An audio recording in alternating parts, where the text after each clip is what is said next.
Mtakatifu. Awe nanyi.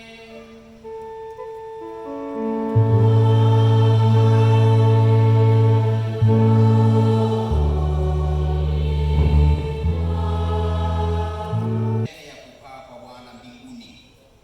Ni siku 40 tangu tumeadhimisha sikukuu ya Pasaka, na siku ya 40 Bwana Yesu akiwa anashuhudiwa na wanafunzi wake na mitume wake alichukuliwa juu mbinguni. Nipo pamoja nanyi hata ukamilifu wa dahari. Hayo ndiyo maneno aliyoyasema Yesu saa chache au sekunde chache kabla hajatoweka machoni pa Bwana. Tuombe katika maisha yetu. Bwana Yesu hajatuacha ukiwa, yuko pamoja nasi. Tukutane naye katika sala, tukutane naye katika maadhimisho ya Ekaristi Takatifu, tukutane naye katika wenzetu wenye shida mbalimbali. Tukitenda hayo, hakika Bwana Yesu atakuwa pamoja nasi hata ukamilifu wa dahari.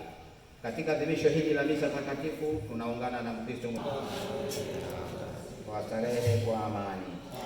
Tujute sasa dhambi zetu, tupate kujiweka tayari kuadhimisha mafumbo haya na kuungamia Mungu Mwenyezi.